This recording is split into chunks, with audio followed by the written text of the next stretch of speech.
Aku masuk ke kantornya untuk memberinya kejutan makan siang, hanya untuk mendapatinya berciuman penuh gairah dengan pria lain. Saat aku menghadapinya, kekasihnya menyerangku, membantingku ke lantai. Istriku tertawa. Tepat pada saat itu, pintu terbuka, dan wajah mereka membeku. Kau tahu perasaan itu?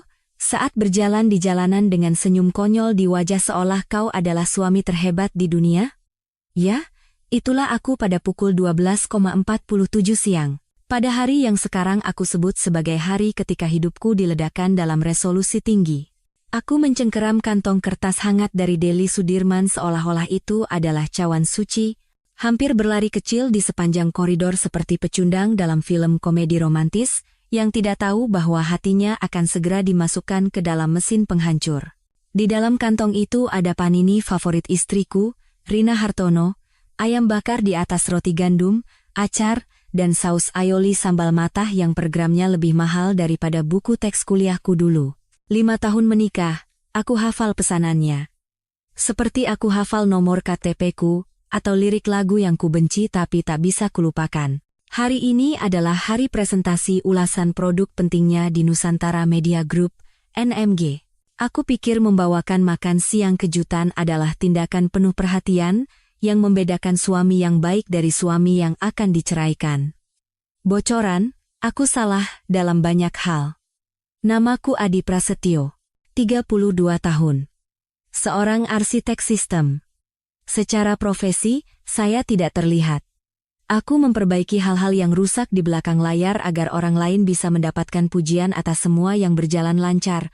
Gajinya bagus, tapi ini adalah pekerjaan tanpa pamrih yang menuntut keterampilan sosial setingkat tanaman hias, yang sangat cocok untukku. Aku telah menikah dengan Rina selama 5 tahun, bersama selama 7 tahun, dan sampai hari ini, aku pikir aku cukup berhasil dalam hal kemitraan hidup ini. Apa yang aku tahu? Lift di menara NMG terasa seperti tidak akan pernah datang, memberiku banyak waktu untuk berlatih ekspresi kejutan di dinding cermin. Sepanjang perjalanan naik ke lantai 22, aku tersenyum konyol seperti seseorang yang terlalu bersemangat tentang pengiriman panini. Orang-orang media yang berpakaian necis dengan earphone nirkabel dan kecanduan kopi abadi nyaris tidak melirikku. Aku adalah perabot dengan kaki, dan itu tidak masalah. Aku telah menyempurnakan seni menjadi tidak terlihat. Saat pintu terbuka di lantai 22, aku mengangguk pada Ibu Yanti, resepsionis yang telah bekerja di sana sejak era Orde Baru dan telah menyaksikan setiap drama kantor seperti sinetron pribadinya. Makan siang untuk Ibu Rina Hartono, kataku, mengangkat kantong itu seperti barang bukti. Ibu Yanti nyaris tidak mengangkat pandangannya dari layar komputernya. Dia melambaikan tanganku dengan kelelahan seseorang yang telah memproses ribuan kunjungan serupa.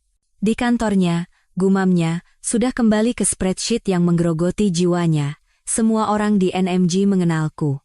Aku adalah suami Rina, pria IT pendiam yang muncul di pesta perusahaan, berbasa-basi tentang cuaca dan rencana akhir pekan, lalu pergi lebih awal karena aku tidak suka keramaian. Aku aman, dapat diprediksi, dan tidak berbahaya tipe pria yang kau lupakan 5 menit setelah bertemu. Dan rupanya, istriku juga melihatku seperti itu. Aku berjalan menyusuri koridor, melewati ruang kerja terbuka para ahli strategi junior yang meringkuk di depan MacBook mereka seperti biksu digital, melewati ruang rapat berdinding kaca yang membuat setiap pertemuan tampak seperti kuliah yang tidak ingin dihadiri siapapun. Kantor Rina adalah kantor sudut dengan dinding dan pintu sungguhan. Jenis penataan yang berteriak, aku telah menaiki tangga ini, dan aku tidak berniat turun. Pintunya tertutup. Aneh. Rina biasanya membiarkan pintunya terbuka saat makan siang, katanya itu membuatnya tampak mudah didekati dan kolaboratif, yang merupakan bahasa korporat untuk aku ingin orang-orang melihat betapa pentingnya diriku, tapi terserahlah. Mungkin dia sedang menelepon klien atau meninjau slide presentasinya. Masih dengan senyum konyol itu, berpikir aku akan membuat harinya menyenangkan, aku memegang gagang pintu. Dan saat aku mendorong pintu itu hingga terbuka, aku berhadapan langsung dengan pemandangan yang akan diputar ulang di kepalaku seperti cuplikan sorotan dari neraka selama berbulan-bulan mendatang. Pertama, aroma itu menghantamku. Parfum mahal, jelas bukan yang biasa dipakai Rina. Yang ini lebih berat, lebih manis, Seolah-olah seseorang telah menumpahkan sebotol parfum bernama rayuan putus asa di toko bunga. Butuh sedetik bagi otakku untuk memproses apa yang dilihat mataku. Seperti saat kau menonton film dan plot twistnya begitu jelas, sehingga kau tidak percaya kau melewatkannya. Di sana, Rina Hartono, istriku, bersandar di meja mahoninya seperti model sampul untuk skandal perselingkuhan mingguan. Rambutnya yang ditata sempurna sedikit acak-acakan, menunjukkan aktivitas baru-baru ini. Blazernya kusut, dan lipstiknya berada di tempat yang bukan seharusnya. Dan di sana, bersamanya, adalah Doni Wijaya, direktur akun dari departemen sebelah. Tangannya berada di tempat-tempat yang jelas melanggar peraturan perusahaan. Doni Wijaya, pria yang mengendarai BMW yang tidak mampu dia beli, memakai parfum seperti senjata pertahanan, dan berbicara tentang mendisrupsi paradigma dengan keyakinan seseorang yang belum pernah memiliki satu pun pemikiran orisinal seumur hidupnya. Tipe pria yang menggunakan frasa "mari kita bahas lagi nanti" dengan serius, dan berpikir menambahkan kata passion di profil LinkedIn-nya membuatnya menjadi seorang wirausahawan. Aku pernah bertemu dengannya di pesta perusahaan. Dia memberiku jabat tangan yang terlalu kuat dan segera melupakan namaku, meskipun kami telah diperkenalkan setidaknya 6 kali. Suara kantong kertas yang jatuh ke lantai terdengar sangat keras dalam keheningan yang tiba-tiba. Panini itu mungkin meledak di dalamnya. Sebuah TKP dari acar dan aioli sambal matah yang entah bagaimana terasa pas untuk saat ini. Rina, suaraku keluar lebih pelan dari yang kuinginkan. Seolah-olah aku meminta izin untuk berada di kantor istriku sendiri. Inilah yang benar-benar membuatku marah. Dia tidak tersentak, tidak melompat kaget, tidak tergagap mencari alasan. Tidak ada sedikit pun kepanikan atau rasa bersalah. Dia perlahan-lahan melepaskan diri dari Doni, seperti membuka bungkus permen karet, merapikan roknya, dan menatapku dengan ekspresi yang mungkin kau berikan pada petugas pengantar yang salah alamat. Doni merapikan dasinya dan menatapku, dan ekspresinya adalah ekspresi jengkel murni. Seolah-olah aku telah mengganggu pertemuan bisnisnya yang penting, bukan memergokinya sedang berciuman mesra dengan istriku. Pria itu punya nyali untuk terlihat terganggu. Seolah-olah akulah yang tidak pada tempatnya. Dia mengusap rambutnya yang terpahat sempurna, gaya rambut yang mungkin membutuhkan lebih banyak produk daripada yang digunakan kebanyakan orang dalam sebulan dan bahkan tidak memiliki kesopanan untuk terlihat malu. "Adi," kata Rina, dan ada sesuatu dalam suaranya yang belum pernah kudengar sebelumnya. Bukan rasa bersalah, bukan kepanikan, bahkan bukan kejutan, itu adalah kegembiraan.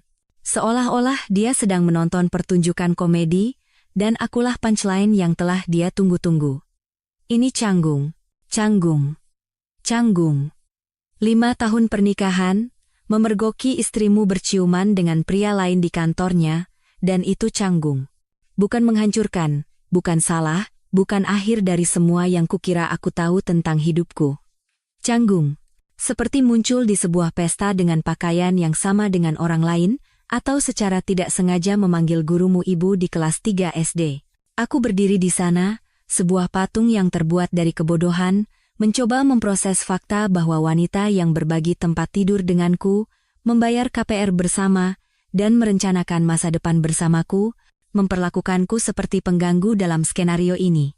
Wanita yang, baru minggu pagi lalu, membacakanku artikel dari bagian properti tentang rumah yang mungkin akan kita beli saat kita siap untuk memulai sebuah keluarga. Wanita yang memberiku ciuman selamat tinggal pagi itu, mengatakan dia mencintaiku, lalu memakai lipstik yang sekarang tercoreng di seluruh wajah Doni Wijaya. Doni menyeringai. Benar-benar menyeringai, lalu melangkah lebih dekat ke Rina seolah-olah mengklaim wilayahnya. "Lain kali ketuk pintu dulu, sobat," katanya. Kata sobat meneteskan penghinaan yang begitu kental hingga membuat gigiku ngilu. Nada bicaranya seperti pada seorang anak yang menyela percakapan orang dewasa. Saat itulah sesuatu berbunyi klik di kepalaku, seperti potongan puzzle yang akhirnya menemukan tempatnya. Ini bukan kesalahan sesaat atau momen kelemahan yang lepas kendali. Ini direncanakan, diperhitungkan. Cara Rina menatapku seolah-olah aku sama menyedihkannya seperti yang dia perkirakan memberitahuku semua yang perlu aku ketahui. Ini telah berlangsung selama beberapa waktu, dan aku jelas orang terakhir di planet ini yang mengetahuinya. Kantong panini itu tergeletak di lantai di antara kami, sebuah monumen bagi kebodohanku sendiri. Aku telah menghabiskan Rp250.000 untuk kejutan makan siang bagi seorang wanita yang menggunakan perabotan kantornya sebagai panggung untuk perselingkuhannya. Aku telah mengambil waktu istirahat dari pekerjaanku, memakai senyum konyol itu, naik lift, melewati Ibu Yanti, menyusuri koridor, berpikir aku romantis. Sementara itu, Rina telah merencanakan masa depan kecil ini, seperti item lain di kalendernya, 10.00, telepon klien, 11.000, rapat strategi, 12.00. Berciuman dengan Doni sementara suami mengantarkan makanan untuk adegan penghinaannya sendiri. Bagian terburuknya, bagian yang benar-benar terburuk adalah betapa biasa saja mereka berdua terlihat.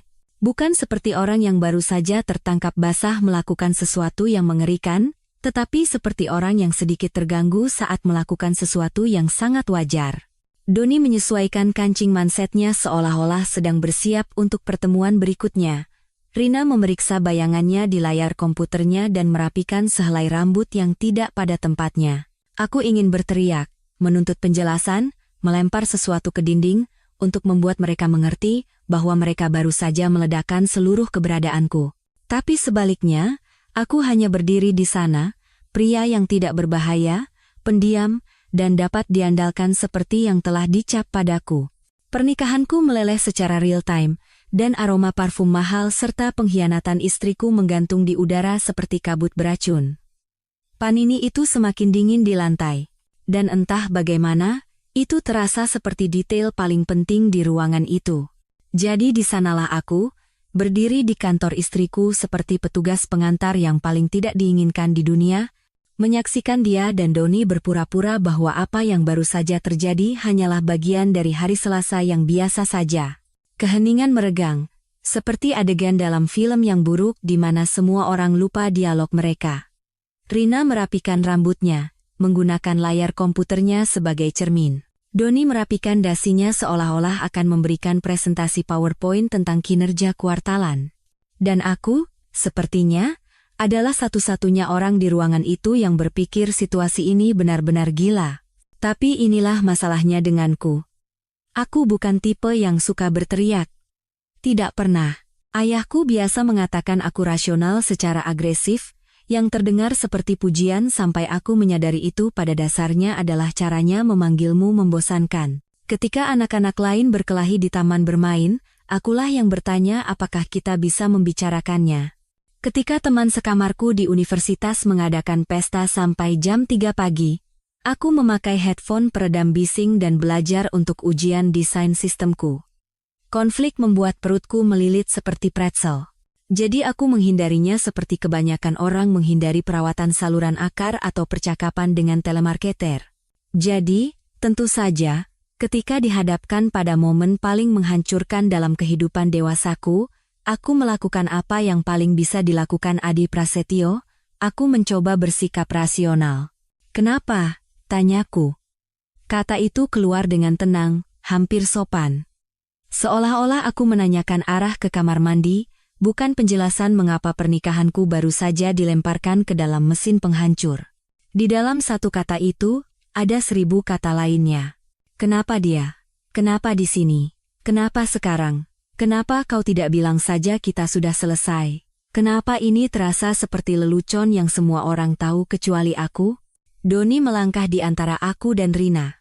Gerakannya begitu mulus, begitu terlatih, sehingga aku bertanya-tanya berapa kali mereka telah melatih koreografi kecil ini, seolah-olah dia adalah pengawal pribadinya, bukan pria yang meraba-raba istriku 30 detik sebelumnya. Mungkin mereka telah merencanakan skenario ini. Suami muncul tanpa pemberitahuan. Tetap tenang. Biarkan Doni menangani situasi seolah-olah dia berurusan dengan klien yang terlalu agresif. Minggir, katanya, dan ada nada tajam dalam suaranya yang membuat kulitku merinding. Bukan nada ramah palsu yang dia gunakan di pesta perusahaan saat mencoba menjalin koneksi untuk peluang yang lebih baik, tetapi sesuatu yang lebih gelap, lebih kejam, seolah-olah dia telah menunggu alasan untuk menunjukkan siapa yang benar-benar berkuasa di sini. Aku menatapnya. Benar-benar menatapnya untuk pertama kalinya. Doni tingginya sekitar 188 cm, menghabiskan terlalu banyak waktu di gym yang biaya keanggotaannya bisa mendanai anggaran negara kecil, dan memiliki rahang yang menunjukkan genetika yang hebat atau perawatan gigi yang mahal. Setelan jasnya mungkin lebih mahal dari cicilan mobilku. Sepatunya mengkilap seperti cermin, dan jam tangannya adalah jenis yang membuat pernyataan tentang prioritas keuanganmu. Segala sesuatu tentang dirinya berteriak, aku penting dengan cara yang terasa seperti kompensasi berlebihan. Tapi saat ini, semua itu tidak penting. Karena dia berada di kantor istriku, memakai lipstiknya seperti lencana kehormatan yang aneh, dan menyuruhku minggir. Aku tidak datang untuk berkelahi, kataku, mengambil satu langkah kecil ke depan, telapak tangan terbuka. Gestur universal aku datang dengan damai, karena itulah aku. Pria yang mencoba meredakan situasi, bukan memperburuknya. Pria yang percaya bahwa orang dewasa bisa menyelesaikan masalah mereka dengan kata-kata, bukan tinju. Dan pria yang, rupanya, menikah dengan seorang wanita yang menganggap kualitas itu sama menariknya dengan jamur kuku. Doni tidak tertarik dengan niat damaiku. Wajahnya menegang menjadi seringai jelek, dan dia mendorong dadaku dengan keras menggunakan kedua tangannya. Aku terhuyung ke belakang. Tumitku tersangkut di tepi meja kopi Kacarina, dan tiba-tiba aku menari tarian mundur yang aneh, mencoba menemukan keseimbanganku. Untuk sesaat, aku pikir aku akan berhasil tetap tegak, tetapi gravitasi punya rencana lain. Doni, hentikan, kataku, masih mencoba menjadi orang yang rasional. Bahkan saat aku mencengkeram meja untuk menopang diriku, suaraku tenang dan terkendali. Seolah-olah aku meminta garam, bukan memintanya berhenti menyerangku di kantor istriku. Itulah pengaturan defaultku, jaga agar semuanya beradab, buat semua orang nyaman, jangan pernah membuat keributan. Dia tidak berhenti. Tentu saja dia tidak berhenti. Pukulan itu datang entah dari mana. Tidak, mungkin itu datang dari tempat yang seharusnya sudah kuduga, tetapi aku telah menjalani begitu banyak tahun dengan asumsi bahwa orang-orang pada dasarnya baik-baik saja, sehingga aku lupa bahwa beberapa orang hanyalah sampah yang mengenakan setelan mahal. Tinjunya mendarat tepat di rahangku, dan suaranya seperti bola softball yang menghantam pagar kayu. Kepalaku tersentak ke samping. Bintang-bintang meledak di belakang kelopak mataku, dan aku ambruk seperti karung kentang yang sudah menyerah pada hidup. Aku menabrak karpet-karpet kantor jelek yang mungkin harganya mahal, tapi terasa seperti amplas di pipiku. Aku mencoba memproses apa yang baru saja terjadi. Doni Wijaya, direktur akun dan rupanya petinju paruh waktu, baru saja memukul wajahku karena kejahatan mengganggu sesi ciumannya dengan istriku. Mulutku dipenuhi rasa logam darah, dan rahangku terasa seolah seseorang telah mengganti tulangnya dengan pecahan kaca. Tapi Doni belum selesai. Oh, tidak. Doni sepertinya baru saja melakukan pemanasan. Saat aku mencoba bangkit, bertumpu pada tangan dan lututku, dia menarik kakinya ke belakang dan menendang tulang rusukku seolah-olah mencoba menendang organ dalamku hingga ke kota sebelah. Udara keluar dari paru-paruku dalam satu embusan seperti balon kempis, dan aku terkapar kembali ke karpet, terengah-engah seperti ikan di darat. Rasa sakitnya luar biasa. Bukan hanya rasa sakit fisik, tetapi ketidakmungkinan mutlak dari apa yang sedang terjadi. Ini adalah kantor Rina, tempat dengan poster-poster motivasi, sukulen kecil, dan foto kami dari bulan madu di Napa Valley yang terpampang di mejanya. Ini seharusnya menjadi ruang yang aman. Lingkungan profesional di mana orang dewasa berperilaku seperti orang dewasa, bukan psikopat. Kepalaku berdengung seolah-olah seseorang memegang garpu tala di sebelah telingaku. Setiap napas terasa seperti menghirup pecahan kaca. Aku bisa merasakan darah menetes di rahangku. Tapi ada rasa lain yang lebih buruk dari itu, rasa pengkhianatan, pekat dan pahit di lidahku. Dan saat itulah aku mendengarnya. Rina tertawa. Bukan tawa gugup atau cekikikan canggung. Bukan suara yang kau buat ketika kau tidak tahu bagaimana harus bereaksi terhadap situasi yang mengerikan. Ini adalah tawa lepas yang tulus dan geli. Jenis suara yang kau buat saat menonton acara komedi spesial dan komediannya melontarkan lelucon yang sangat bagus. Lihat. katanya kepada Doni, suaranya cerah dengan kegembiraan yang tulus. Sudah kubilang, kan? Dia tidak akan melakukan apa-apa. Dia tidak pernah melawan. Tawa itu. Sialan. Tawa itu. Rasanya seperti mendengar rekaman suaraku sendiri dan menyadari bahwa suaranya sama sekali tidak seperti yang kukira. Aku telah menikah dengan wanita ini selama 5 tahun, dan aku belum pernah mendengarnya mengeluarkan suara seperti itu. Suara itu jelek dan tajam dan kejam, seperti pecahan kaca yang terbungkus sutra. Dia berbicara tentangku seolah-olah aku adalah tikus di laboratorium yang telah dia jalankan, seolah-olah reaksiku saat dipukul dan ditendang persis seperti yang telah dia prediksi. Dan dia senang dengan keakuratan hipotesisnya. Dia tidak pernah melawan. Sejak kapan dia berpikir seperti itu tentangku? Berapa banyak percakapan yang dia dan Doni lakukan tentang kurangnya kemampuanku yang menyedihkan untuk membela diri? Aku mencoba bangkit lagi. Tulang rusukku menjerit protes, dan kepalaku masih berputar seperti wahana di taman hiburan yang dirancang oleh seorang sadis. Serat karpet terasa kasar di telapak tanganku, dan beberapa meter jauhnya, aku bisa melihat kantong panini tergeletak di sana. Kertasnya sudah mulai menghitam karena minyak. Gestur suami yang penuh perhatian senilai Rp250.000 sekarang tampak seperti barang bukti kebodohanku sendiri. Doni terengah-engah, dan rambutnya yang ditata sempurna akhirnya menunjukkan sedikit ketidakteraturan. Dia menatapku dengan ekspresi puas, seolah-olah dia baru saja menyelesaikan sesi latihan yang sangat sukses. Tetap di situ, katanya, dan ada sesuatu dalam suaranya yang menunjukkan bahwa dia akan sangat menikmati kesempatan untuk menendangku lagi. Saat itulah aku menyadarinya. Seluruh jangkauan betapa aku telah dipermainkan dengan sempurna. Ini bukan perselingkuhan impulsif yang lepas kendali. Ini adalah sebuah pertunjukan teater, dan aku telah dipilih sebagai si bodoh, bahkan tanpa mengetahui ada naskahnya. Mereka telah menunggu saat ini, mempersiapkannya, merencanakan reaksi mereka seperti aktor yang berlatih adegan. Rina telah menikah dengan seorang pria yang dia anggap lemah, dan dia benar. Tapi lebih dari itu, dia telah menikah dengan seorang pria yang bisa dia hina tanpa konsekuensi. Dan rupanya, itulah intinya sejak awal. Aku bukan pasangannya. Aku adalah jaring pengamannya, rencana cadangannya, batu loncatannya yang nyaman yang menghasilkan gaji tetap, dan tidak pernah bertanya terlalu banyak. Tulang rusukku berdenyut setiap kali aku bernapas. Rahangku terasa seperti telah dipindahkan ke suatu tempat di dekat telinga kiriku, dan rasa darah membuatku mual. Tetapi di bawah semua rasa sakit fisik itu ada sesuatu yang lebih buruk.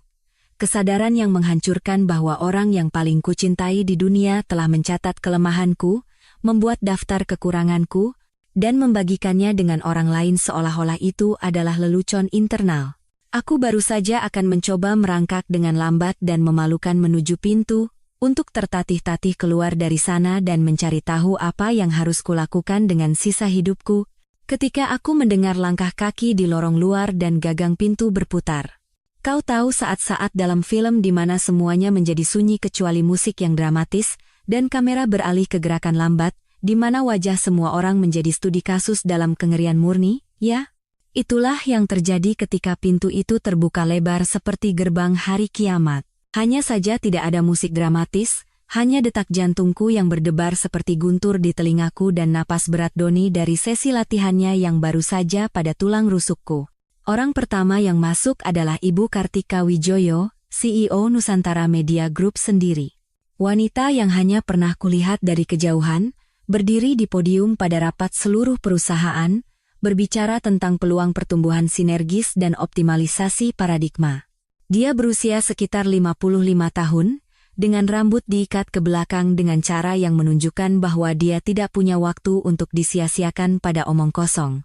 Dia mengenakan setelan biru tua yang mungkin lebih mahal dari gajiku sebulan dan bergerak dengan keyakinan seseorang yang namanya tertera di slip gaji. Di belakangnya ada Ibu Dewi Lestari, Kepala SDM, seseorang yang hanya pernah kutemui sekali, ketika aku melakukan pekerjaan konsultasi singkat untuk NMG 2 tahun lalu. Ibu Dewi adalah tipe wanita yang bisa memberimu berita yang akan merusak seluruh hidupmu sambil tetap tersenyum. Tip orang yang memiliki mangkuk permen di mejanya tetapi entah bagaimana kehadirannya saja membuatmu merasa seperti kamulah masalahnya. Hari ini, dia tidak tersenyum. Dan kemudian ada Pak Bimo, kepala keamanan. Pria yang terlihat seperti pernah menjadi penjaga pintu di klub di mana orang-orang ditusuk karena salah melihat. Pak Bimo tampak seperti kulkas dengan lengan, dan wajahnya menunjukkan bahwa dia telah melihat beberapa hal buruk dalam hidupnya. Dia bergerak dengan keyakinan santai seseorang yang bisa melipatmu menjadi dua tanpa menumpahkan kopinya. Dia melirik pemandangan itu, dan ekspresinya berubah menjadi sesuatu yang hanya bisa kugambarkan sebagai minat profesional. Seolah-olah dia sedang membuat katalog bukti untuk laporan yang akan dia tulis nanti. Tapi pukulan telaknya. Ceri di atas kue bencana ini adalah orang keempat yang masuk di belakang mereka. Sinta Dewi, istri Doni Wijaya. Wanita yang pernah kutemui di 3 acara perusahaan. Dia sopan dan manis dan sama sekali tidak sadar bahwa suaminya adalah tipe manusia yang menendang orang saat mereka jatuh, baik secara harfiah maupun kiasan. Sinta mencengkeram sebuah map kuning seolah-olah berisi kode peluncuran nuklir. Saat dia menatap Doni, ekspresinya adalah kemarahan dingin yang bisa membekukan api neraka. Dia tidak tampak terkejut melihatnya dalam posisi yang memalukan. Dia tampak seperti seseorang yang akhirnya mengumpulkan cukup bukti untuk membuktikan teori yang telah dia uji selama berbulan-bulan. Keheningan di ruangan itu begitu tebal sehingga kau bisa memotongnya dengan pisau mentega dan menyajikannya di pesta makan malam orang-orang yang saling membenci. Doni, yang 30 detik sebelumnya sedang menyalurkan petarung MMA batinnya, tiba-tiba terlihat seperti dia lebih suka berada di mana saja di planet ini. Kakinya, yang siap untuk melancarkan tendangan lain ke tulang rusukku, perlahan turun ke lantai seolah-olah dia baru saja melakukan peregangan. Rina, sementara itu, melewati sekitar 17 ekspresi berbeda dalam 2 detik. Pertama, kejutan-kejutan murni dan tanpa filter yang menunjukkan bahwa ini bukan bagian dari rencana mereka yang diatur dengan cermat. Kemudian, kepanikan jenis di mana matamu melebar dan darah mengalir dari wajahmu. Akhirnya, dia membeku dalam ekspresi yang hanya bisa kugambarkan sebagai rusa di depan lampu sorot. Kecuali rusa ini mengenakan blazer seharga 4 juta rupiah, dan baru saja tertangkap basah melakukan sesuatu yang jelas-jelas melanggar beberapa kebijakan perusahaan. Pak Adi, kata Ibu Kartika, suaranya membelah keheningan seperti pisau bedah membelah kulit. Apakah Anda terluka? Pertanyaan itu begitu masuk akal, begitu profesional, begitu normal untuk situasi menemukan seorang karyawan berdarah di lantai kantor karyawan lain, sehingga butuh beberapa saat bagiku untuk mengingat bagaimana cara membentuk kata-kata. Aku mengangguk, karena rahangku terasa seperti terlepas dari sisa wajahku, dan berbicara sepertinya akan membutuhkan lebih banyak koordinasi daripada yang kumiliki saat ini. Ibu Dewi sudah menelepon, berbicara dengan nada tenang dan efisien dari seseorang yang pernah menangani bencana di tempat kerja sebelumnya. Ya, kirim ambulans ke gedung NMG, lantai 22. Ada korban luka yang membutuhkan perhatian medis segera.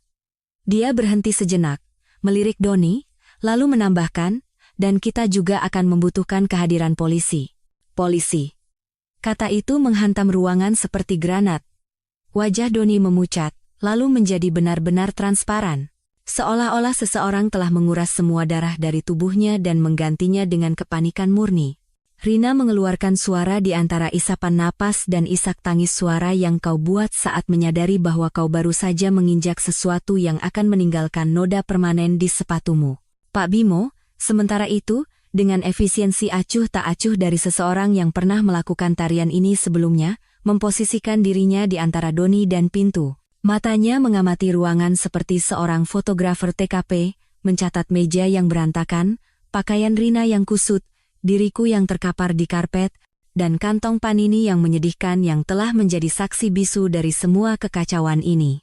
Saat itulah Sinta melangkah maju dan meletakkan map kuningnya di atas meja Rina. Dia melakukannya dengan presisi yang hati-hati yang menunjukkan bahwa momen ini telah direncanakan hingga ke detik terakhir.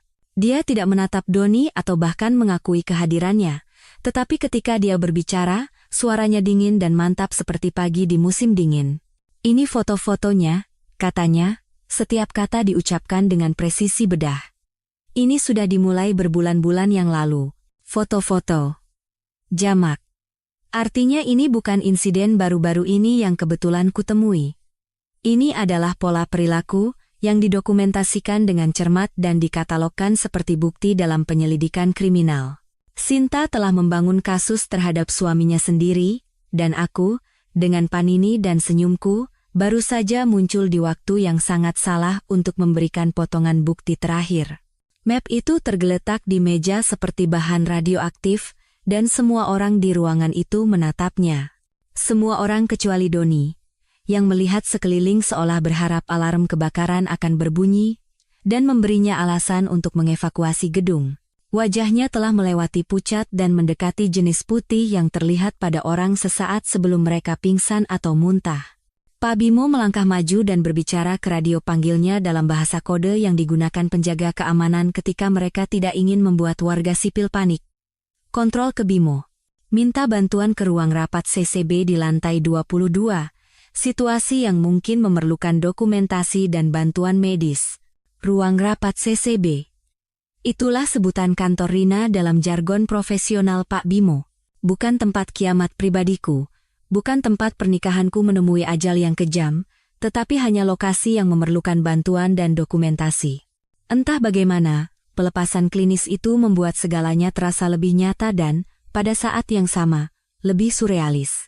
Rina akhirnya menemukan suaranya, meskipun lebih seperti cicitan daripada kata-kata sungguhan. Ibu Kartika, saya bisa jelaskan. Tidak. Potong Ibu Kartika dengan otoritas seseorang yang telah menjalankan perusahaan selama 20 tahun dan tidak memiliki kesabaran sama sekali untuk drama karyawan yang bisa mengarah pada tuntutan hukum. Ini tidak bisa dijelaskan. Pak Bimo, tolong antar Pak Doni keluar dari gedung. Tim keamanan akan menangani prosedur pemutusan hubungan kerja resmi. Doni membuka mulutnya seolah-olah akan berdebat. Tetapi Pak Bimo menatapnya dengan tatapan yang menunjukkan bahwa berdebat akan menjadi pilihan hidup yang sangat buruk. Ayo, Pak Doni, kata Pak Bimo, dan suaranya memiliki bobot seseorang yang pernah mengeluarkan orang secara fisik dari gedung sebelumnya dan tidak terlalu khawatir untuk melakukannya lagi. Tetapi Doni, rupanya memutuskan bahwa harinya tidak bisa menjadi lebih buruk lagi, memilih saat itu juga untuk membuktikan bahwa ya, itu benar-benar bisa menjadi lebih buruk. Kalian tidak bisa melakukan ini padaku, dia memulai, mengambil langkah ke arah Ibu Kartika seolah-olah akan mengancam CEO perusahaannya di gedungnya sendiri. Pak Bimo bergerak dengan kecepatan yang seharusnya tidak mungkin untuk ukurannya, memposisikan dirinya di antara Doni dan Ibu Kartika dengan efisiensi mulus yang menunjukkan pelatihan militer atau pendidikan keamanan yang sangat mahal. Hei, katanya, dan kata itu mengandung ancaman yang cukup untuk menghentikan badak yang sedang menyerang. Aku memberimu satu kesempatan untuk berjalan keluar dengan kakimu sendiri. Setelah itu, pilihan ada di tanganku. Wajah Doni melewati sekitar 6 emosi yang berbeda sebelum akhirnya menetap pada kepasrahan yang bercampur dengan kepanikan karena menyadari bahwa dia baru saja membakar seluruh karirnya dengan cara yang spektakuler. Dia melirik Rina, seolah berharap dia akan membelanya, mengambil semacam sikap untuk memperbaiki situasi ini. Dia bahkan tidak menatap matanya. Ibu Dewi menyelesaikan panggilannya dan mendekatiku dengan gerakan hati-hati yang kau gunakan di sekitar hewan yang terluka. Pak Adi, ambulans sedang dalam perjalanan. Tolong jangan banyak bergerak sampai mereka bisa memeriksa Anda dengan benar. Aku masih di lantai, masih merasakan darah, masih mencoba memproses bagaimana hari Selasaku yang tenang telah berubah menjadi episode acara realitas yang tidak pernah kuinginkan untuk diaudisi. Rasa sakit di tulang rusukku telah menjadi denyutan yang stabil yang menunjukkan bahwa tendangan Doni lebih efektif daripada yang mungkin kami berdua maksudkan. Saat Pak Bimo membimbing Doni ke pintu, Sinta akhirnya berbicara lagi. Adi, katanya, suaranya sekarang lebih lembut, hampir seperti permintaan maaf. Maaf kau harus mengetahuinya seperti ini. Aku sudah mencoba mendokumentasikan perilakunya selama berminggu-minggu. Berminggu-minggu. Bukan beberapa hari, bukan kecurigaan baru-baru ini, tetapi berminggu-minggu penyelidikan yang cermat. Sementara aku membawakan makan siang kejutan untuk istriku dan merencanakan perjalanan akhir pekan ke toko perabotan, Sinta sedang bermain detektif swasta, mengumpulkan bukti kegiatan ekstrakurikuler suaminya. Pintu tertutup di belakang Pak Bimo dan Doni dengan bunyi klik pelan yang, entah bagaimana, terdengar final, seperti akhir dari sebuah bab dalam sebuah buku yang tidak pernah ingin kubaca, dan di sana, berdarah di karpet kantor istriku, dikelilingi oleh orang-orang paling berkuasa di gedung itu, aku akhirnya mengerti bahwa aku telah hidup dalam realitas yang sama sekali berbeda dari semua orang yang terlibat. Tim keamanan mengantar Doni keluar dari gedung seperti peralatan rusak yang sedang dipindahkan untuk diperbaiki. Melalui jendela kantor, aku bisa melihatnya berjalan melintasi lobi, postur tubuhnya yang sempurna akhirnya mulai retak. Setelan mahalnya tiba-tiba tampak seperti kostum yang dia sewa untuk pertunjukan teater yang berakhir buruk. Ibu Dewi menoleh ke Rina dengan ekspresi seseorang yang baru menyadari bahwa dia harus menghabiskan sisa harinya dengan mengerjakan dokumen yang mungkin akan berakhir di arsip hukum. "Ibu Rina," katanya, nada formal itu memperjelas bahwa hubungan persahabatan apapun yang mungkin mereka miliki sekarang secara resmi telah berakhir. Anda diskors segera, menunggu penyelidikan penuh atas insiden ini. Untuk pertama kalinya sejak aku masuk ke kantor itu, Rina tampak benar-benar ketakutan. Ruang tunggu unit gawat darurat adalah perpaduan aroma keriuhan, mimpi yang hancur, dan apapun yang mereka gunakan untuk membersihkan cairan tubuh orang-orang yang membuat pilihan hidup yang sangat buruk. Aku duduk di salah satu kursi plastik yang dirancang agar cukup tidak nyaman untuk mengingatkanmu bahwa ini bukan spa, mengompres rahangku dengan es, mencoba menjelaskan kepada perawat pendaftaran mengapa aku terlihat seperti baru saja digunakan sebagai samsak oleh seseorang dengan masalah manajemen amarah. "Jadi, Anda diserang di tempat kerja istri Anda?" tanyanya, mengetik dengan kelelahan seseorang yang telah mendengar setiap kemungkinan variasi kebodohan manusia dan tidak lagi terkejut oleh apapun. "Ya," kataku. Kata-kataku keluar dengan tidak jelas karena rahangku terasa seperti telah diganti dengan sekantong pecahan keramik. Istriku sedang sibuk dengan seorang rekan kerja, dan aku menyela. Perawat itu menatapku dengan tatapan yang setengah simpati, setengah menghakimi, seolah-olah dia tidak bisa memutuskan apakah aku adalah korban atau hanya orang bodoh lain yang berjalan ke dalam perangkap yang jelas. "Dan pria ini memukulmu karena?" Aku bertanya, "Kenapa?" Dia berhenti mengetik dan menatapku dari atas kacamatanya. "Kau bertanya kenapa?" "Ya." Rupanya itu adalah tindakan yang mengancam. Dia mendengus. Benar-benar mendengus, lalu kembali ke keyboardnya. "Pria," gumamnya. Seolah-olah itu menjelaskan segalanya tentang keadaan peradaban saat ini dan kesulitan khususku. Dokter yang akhirnya memeriksaku tampak berusia sekitar 12 tahun dan sepertinya belajar kedokteran dari video YouTube, tetapi tangannya mantap saat dia menutup luka di pipiku dan memeriksa tulang rusukku. "Kabar baiknya," katanya dengan keceriaan paksa yang mungkin mereka ajarkan di sekolah kedokteran, "tidak ada yang patah.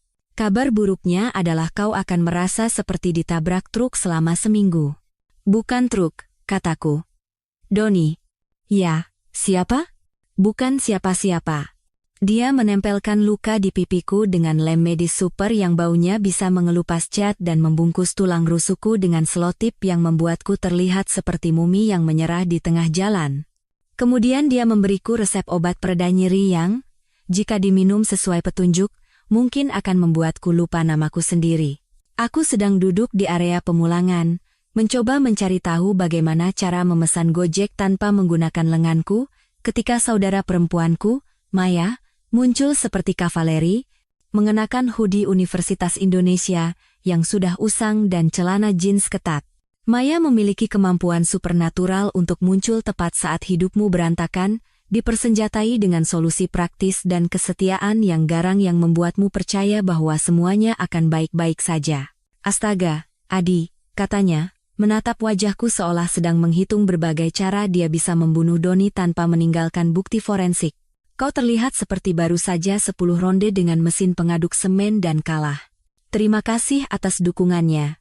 Dia meremas tanganku sampai buku-buku jariku retak. Seharusnya sakit, tapi entah bagaimana rasanya menenangkan. Maya selalu menjadi orang yang kuat di keluarga kami. Orang yang melawan para pengganggu, berdebat dengan guru ketika mereka salah, dan mengangkat konfrontasi menjadi sebuah seni. Jika aku mewarisi gen rasional secara agresif dari ayahku, Maya mewarisi pendekatan hidup tanpa kompromi dari ibu kami. Kau tidak akan kembali ke rumah itu sendirian, dia mengumumkan, seolah-olah menyatakan darurat militer. Tidak malam ini, tidak sampai kita tahu apa yang kita hadapi, aku ingin membantah. Ingin mengatakan aku baik-baik saja, bahwa aku bisa menangani ini dengan kompetensi tenang yang sama seperti aku menangani segala sesuatu dalam hidupku. Tapi kenyataannya adalah aku tidak tahu apa yang kuhadapi sama sekali. Istriku berselingkuh dengan seorang pria yang berpikir bahwa respons yang pantas untuk pertanyaan yang tidak nyaman adalah penyerangan, dan aku duduk di UGD dengan wajah yang direkatkan dengan lem medis, mencoba mencari tahu kapan hidupku menjadi sebuah sinetron. Maya membawaku ke apartemennya di Kebayoran Baru, memanaskan sisa makanan Cina, dan mendudukkanku di sofa seperti orang cacat sementara dia menelepon seseorang. Yulia. Ini Maya. Ya, aku tahu ini sudah malam, tapi aku butuh bantuanmu. Adikku baru saja dipukuli oleh pacar istrinya, dan kurasa kita akan butuh nasihat hukum. Yulia Sari, SH. Tiba pada pukul 10.30 malam, membawa termos berisi teh yang rasanya seperti bisa menyembuhkan kanker dan sebuah buku catatan hukum kuning yang tampak seperti telah selamat dari beberapa perang. Dia adalah salah satu pengacara yang selalu berpakaian seolah-olah siap untuk pergi ke pengadilan, setelan tajam, sepatu praktis, dan tas kerja yang sepertinya berisi cukup pengetahuan hukum untuk menjatuhkan pemerintahan kecil. Dia telah menjadi teman kakakku sejak sekolah hukum, terikat oleh keyakinan bersama bahwa dunia ini penuh dengan bajingan yang perlu dimintai pertanggungjawaban atas tindakan mereka. Ceritakan semuanya padaku, kata Yulia, duduk di kursi berlengan kakakku seolah-olah sedang mempersiapkan pengepungan yang panjang. Mulai dari awal. Jangan tinggalkan detail apapun. Jangan mencoba membuat dirimu terlihat baik atau buruk, katakan saja faktanya. Jadi, aku melakukannya. Aku menceritakan tentang Panini itu, tentang masuk ke kantor Rina, tentang aroma parfum mahal, dan pemandangan yang pada dasarnya meledakkan persepsiku tentang realitas. Aku menceritakan tentang bertanya kenapa, tentang reaksi Doni, pukulan dan tendangan, dan tawa Rina, tawa mengerikan dan gembira yang terus berputar di kepalaku seperti rekaman rusak. Yulia membuat catatan dalam tulisan steno, yang menunjukkan bahwa dia secara rutin mendokumentasikan banyak tragedi manusia. Dia tidak menyela, tidak meminta klarifikasi, hanya membiarkanku berbicara sampai aku kehabisan kata-kata dan duduk di sana, merasa seolah-olah aku baru saja memuntahkan seluruh kisah hidupku. Ketika aku selesai, dia mengangkat pandangannya dari buku catatan hukumnya dan mempelajari wajahku dengan intensitas seseorang yang membaca celah dalam sebuah kontrak. Baiklah, katanya akhirnya. Inilah yang akan kita lakukan. Dia membalik ke halaman baru dan mulai menulis daftar dengan tulisan tangan yang rapi dan tepat. Pertama, kita akan mengajukan laporan polisi atas tuduhan penyerangan. Bukan besok, bukan minggu depan. Malam ini. Kedua, aku akan membuatmu memberikan pernyataan resmi kepada SDM mereka tentang apa yang terjadi. Ketiga, kita akan meminta semua rekaman keamanan dari gedung. Keempat, kita akan mengajukan penahanan hukum pada semua komunikasi telepon dan email. Kelima, kita akan mencadangkan semua yang ada di komputer rumahmu sebelum seseorang berpikir untuk menghapus sesuatu yang menarik. Setiap item dalam daftarnya terasa seperti tindakan perang kecil terhadap versi diriku yang masuk ke kantor itu dengan Panini dan senyum. Adi yang lama pasti ingin menangani ini dengan tenang, secara pribadi, dengan sedikit keributan dan kesopanan maksimal. Adi yang lama pasti akan khawatir membuat suasana canggung di pesta perusahaan, khawatir orang-orang akan berpikir dia dramatis. Tetapi Adi yang lama tidak ditendang tulang rusuknya sementara istrinya menertawakan kelemahannya yang dapat diprediksi. Adi yang lama tidak mendengar dirinya digambarkan sebagai seseorang yang tidak pernah melawan, seolah-olah itu adalah cacat karakter yang membuatnya kurang manusiawi. Aku akan menandatangani apapun yang kau berikan padaku, kataku pada Yulia. Dan kata-kata itu keluar dengan lebih tegas dari yang kuduga. Bukan marah, tetapi dingin dan tepat, seolah-olah aku sedang membuat keputusan bisnis, bukan merencanakan penghancuran sistematis pernikahanku. Kakakku mengangkat alis. Kau yakin? Begitu kita menempuh jalan ini, tidak ada jalan kembali. Aku menatap kakakku. Benar-benar menatapnya, dan aku melihat sesuatu di ekspresinya yang telah kulewatkan seumur hidupku. Bukan simpati, bukan kekhawatiran tentang perasaanku, tetapi rasa hormat. Seolah-olah dia akhirnya melihatku bukan sebagai seseorang yang perlu dilindungi, tetapi sebagai seseorang yang mampu membuat keputusan sulit. Aku yakin, kataku, dan aku bersungguh-sungguh. Sesuatu telah bergeser dalam diriku selama percakapan dengan Yulia. Seolah-olah sebuah saklar telah beralih dari menyenangkan semua orang menjadi mendokumentasikan segalanya. Aku tidak akan berteriak atau melempar barang, atau secara dramatis menghadapi siapapun. Aku akan menjadi tepat, sistematis, dan teliti. Aku akan menjadi tipe orang pendiam yang seharusnya mereka takuti sejak awal. Yulia tersenyum. Bukan senyum palsu di pengadilan yang digunakan pengacara untuk membingungkan juri, tetapi sesuatu yang tulus dan sedikit predator. Bagus, katanya, menutup-tutup penanya dengan bunyi klik yang terdengar seperti palu hakim. Kalau begitu, mari kita mulai bekerja. Ternyata, ketika kau berhenti menjadi keset dan memutuskan untuk menjadi detektif, alam semesta memiliki cara aneh untuk memberimu alat yang kau butuhkan untuk membedah hidupmu sendiri, sepotong demi sepotong. 3 hari setelah penyerangan di kantor, aku duduk di sebuah kedai kopi yang beraroma mimpi yang terbakar dan biji kopi yang terlalu mahal, menyaksikan seorang pria bernama Gilang mengkloning ponselku seolah-olah dia sedang melakukan operasi pada pasien elektronik kecil. Gilang adalah salah satu konsultan forensik digital yang terlihat seperti bisa meretas Departemen Pertahanan sebelum makan siang dan masih punya waktu untuk memperbarui Instagramnya. Kakakku menemukannya melalui jaringan misterius orang-orang yang mengenal orang-orang yang bisa membuat teknologi mengakui rahasianya. Dia mengenakan kacamata berbingkai tebal yang mungkin lebih mahal dari mobilku, hoodie usang, dan memiliki keyakinan seseorang yang tahu dia lebih pintar dari 99% populasi, dan tidak malu karenanya. Jejak digital istri Anda berisik seperti marching band, katanya, menghubungkan kabel ke laptopku dengan presisi seorang ahli penjinak bom. Kebanyakan orang yang berselingkuh setidaknya mencoba menutupi jejak mereka. Yang ini mendokumentasikan semuanya seolah-olah dia sedang menulis memoir. Itulah Rina, kataku, menyesap kopi yang rasanya seperti kekecewaan yang disaring, selalu teliti.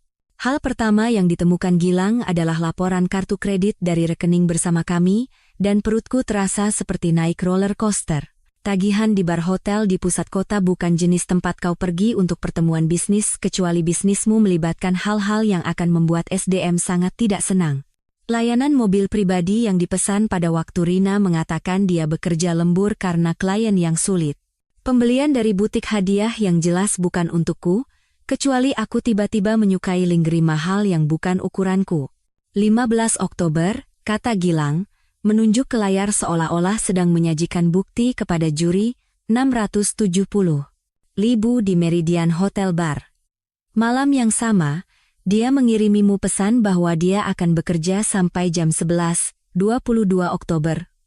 930.000 di sebuah tempat bernama Intimate Selections. Aku berani bertaruh itu bukan toko alat tulis. Setiap tagihan terasa seperti pukulan kecil di perut. Tetapi yang benar-benar membuatku terganggu adalah tanggalnya. Aku, sebagai arsitek sistem yang terorganisir, telah menyimpan kalender, dan semua pengeluaran yang dipertanyakan ini sangat cocok dengan malam-malam ketika Rina pulang terlambat, berbau anggur, dan mengklaim kelelahan karena presentasi klien yang sulit. Aku mempercayainya setiap saat, membuatkannya teh kamomil, memijat bahunya, dan bertanya apakah ada yang bisa kulakukan untuk mengurangi stres kerjanya. Aku adalah suami yang suportif, sementara dia membiayai perselingkuhannya dengan uang kita dan pulang untuk menerima simpatiku atas masalah yang bahkan tidak ada. Ini hanya hal-hal finansial, lanjut Gilang, jari-jarinya menari di atas keyboard seolah-olah memainkan konserto piano yang seluruhnya terbuat dari balas dendam murni. Kau akan lebih terkejut lagi dengan data penyimpanan cloud-nya. Sementara Gilang melakukan sihir digitalnya, Yulia Sari sibuk mengajukan apa yang dia sebut penahanan hukum pada semua rekening bersama kami, yang rupanya berarti bahwa bahkan jika Rina mencoba menghapus bukti, itu akan tetap ada di suatu tempat di gurun digital yang luas tempat pemerintah pergi untuk hidup selamanya. Pikiran bahwa calon mantan istriku mungkin sedang panik mencoba menutupi jejaknya memberiku rasa puas yang terasa tidak sehat tetapi sangat diperlukan. Informasi yang benar-benar menarik datang dari SDM di NMG, yang rupanya menanggapi situasi ini dengan sangat serius. Ibu Dewi membagikan, melalui saluran hukum yang semestinya yang disukai orang-orang SDM, foto-foto diam dari kamera keamanan, yang menunjukkan Doni memasuki kantor Rina, pada jam-jam yang biasanya orang normal makan malam di rumah, dan menonton Netflix. Tetapi tambang emas yang sesungguhnya datang dari sumber yang tidak terduga. Ibu Surti, manajer lantai gedung yang bertanggung jawab atas kebersihan dan pemeliharaan di lantai 22. Ibu Surti berusia sekitar 60-an, telah bekerja di NMG sejak sebelum aku cukup umur untuk minum, dan memiliki sikap tegas yang datang dari bertahun-tahun membersihkan jejak orang-orang yang berpikir gelar master mereka terlalu penting untuk membuang sampah mereka sendiri. Pria itu, kata Ibu Surti saat diwawancarai oleh Yulia, tidak perlu menyebutkan pria yang mana, sudah berbulan-bulan datang di luar jam kerja, membuat keributan di kantor itu dan meninggalkan kekacauan yang harus kubersihkan. Aku melaporkannya ke manajemen gedung 3 kali karena itu mengganggu jadwal kerjaku. Ibu Surti telah mengajukan keluhan resmi tentang aktivitas di luar jam kerja yang mengganggu di kantor Rina. Lengkap dengan tanggal, waktu, dan tanda tangan dengan tulisan tangan yang hati-hati yang menunjukkan bahwa dia adalah seseorang yang menganggap pekerjaannya serius. Dia telah mendokumentasikan semuanya, secara profesional, sementara Rina dan Doni mendokumentasikan perselingkuhan mereka seperti pembuat film porno amatir dengan kartu akses perusahaan. Aku menyukaimu, kata Ibu Surti kepadaku saat kami bertemu di lobi gedung. Suaranya mengandung kehangatan seseorang yang telah menyaksikan bertahun-tahun drama kantor terungkap, tetapi belum pernah melihat seseorang diserang secara fisik karena kejahatan membawakan makan siang untuk istrinya. Kau selalu menyapa. Menanyakan kabar keluargaku. Wanita itu tidak pernah menatapku kecuali dia ingin sesuatu dibersihkan. Bukti yang paling menghancurkan datang dari map kuning Sinta Dewi, yang merupakan kumpulan lagu-lagu hits perselingkuhan suaminya. Foto-foto Doni dan Rina memasuki hotel bersama, diambil dari seberang tempat parkir. Tangkapan layar percakapan pesan teks, yang membuat tulang rusukku lebih sakit daripada tendangan Doni. Laporan kartu kredit yang menunjukkan pola makan malam mahal dan kamar hotel yang jelas bukan biaya bisnis kecuali perselingkuhan menjadi layanan yang dapat ditagih. Tetapi pesan yang benar-benar melekat di benakku, yang disorot oleh Yulia dengan warna kuning seolah-olah itu adalah bukti kunci dalam persidangan pembunuhan, adalah pesan yang dikirim Rina kepada Doni pada malam sebelum penyerangan di kantor. Jangan khawatir tentang Adi. Dia tidak berbahaya. Dia tidak pernah melawan. Aku membaca pesan itu, duduk di dapur kakakku, dikelilingi oleh dokumen hukum dan bukti kegagalan penilaian karakterku sendiri yang spektakuler. Kata-kata itu memukulku seperti pukulan fisik. Lebih keras dari tinju Doni, lebih keras dari melihat mereka bersama, lebih keras dari apapun yang telah terjadi dalam seluruh skenario mimpi buruk ini. Dia tidak berbahaya. 5 tahun pernikahan, dan begitulah cara istriku menggambarkan aku kepada kekasihnya. Bukan baik hati, bukan lembut, bukan penuh perhatian. Tidak berbahaya. Seperti anjing Golden Retriever yang mungkin menggonggong tetapi tidak akan pernah benar-benar menggigit siapapun.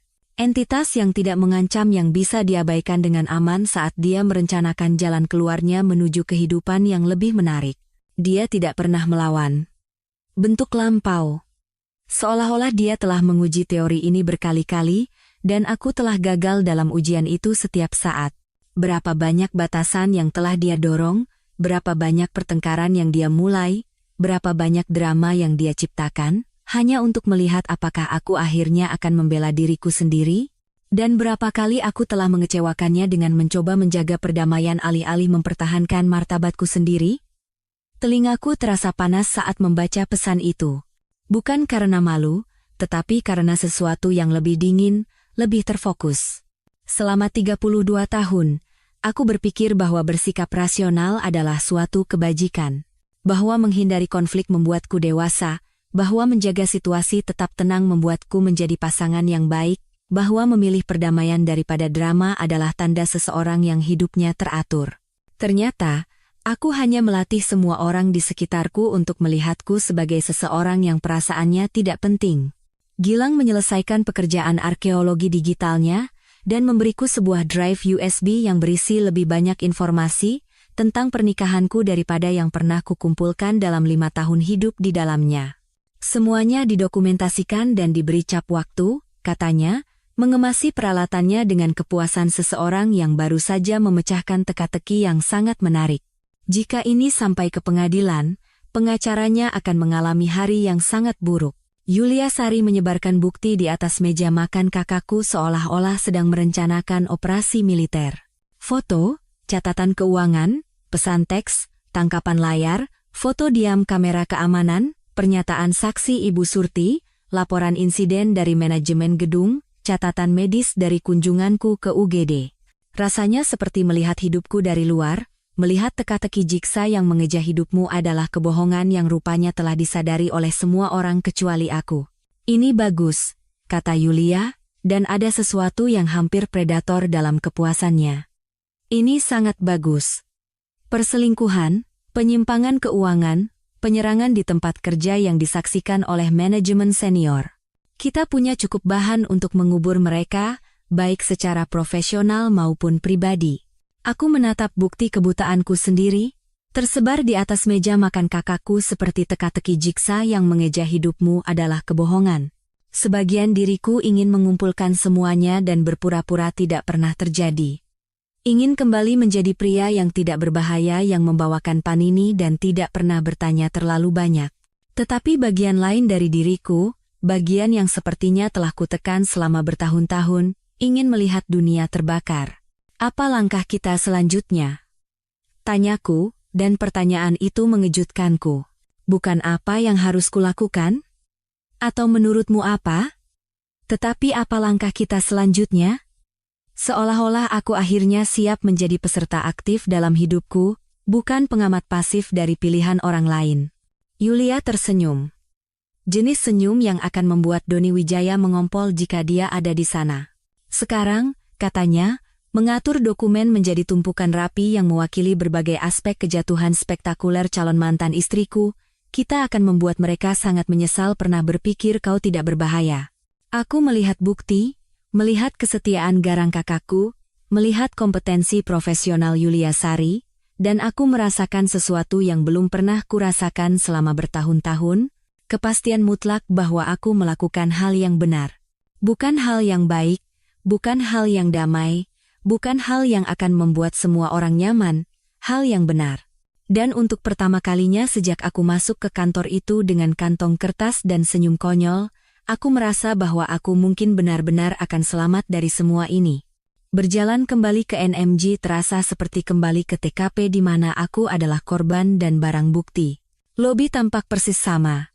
Lantai marmer yang memantulkan segalanya seperti cermin di taman hiburan, seni abstrak yang mungkin lebih mahal dari gajiku setahun, dan perabotan modern yang terlihat mengesankan tetapi terasa seperti duduk di atas hukuman geometris.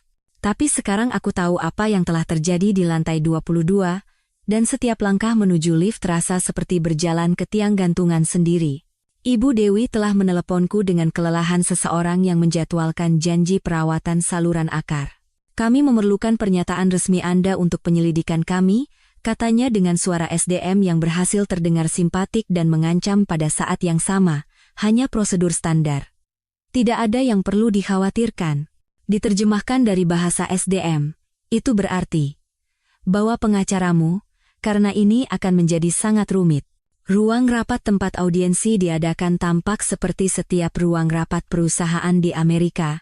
Meja panjang yang bisa menampung 12 orang yang saling membenci, papan tulis yang ditutupi sisa-sisa sesi curah pendapat yang ditinggalkan seseorang, dan jendela yang menawarkan pemandangan gedung perkantoran lain yang penuh dengan orang lain yang mengalami bencana profesional mereka sendiri. Ibu Dewi duduk di kepala meja dengan setumpuk berkas yang sepertinya berisi seluruh kisah hidupku. Ibu Kartika Wijoyo menempati sudut seperti gargoyle perusahaan, menyilangkan lengannya dan tidak mengatakan apa-apa, tetapi entah bagaimana kehadirannya terasa seperti badai yang akan datang. Aku membawa Yulia Sari, karena memasuki penyelidikan SDM tanpa perwakilan hukum sama seperti datang ke baku tembak dengan mie renang dan niat baik. Dia duduk di sampingku dengan setelan jasnya, memancarkan kompetensi yang akan membuat pengacara lain menangis iri, sementara aku mencoba mencari tahu apakah suhu ruangan benar-benar sedingin es atau hanya sistem sarafku yang mengalami korsleting. Pak Adi, Ibu Dewi memulai, membuka folder pertama dengan hormat seseorang yang menangani manuskrip kuno. Terima kasih telah datang untuk memberikan pernyataan resmi Anda mengenai insiden yang terjadi 3 hari lalu di kantor Ibu Rina Hartono. Insiden. Itulah sebutan kiamat pribadiku dalam bahasa korporat. Sebuah insiden, seperti kopi tumpah atau printer rusak.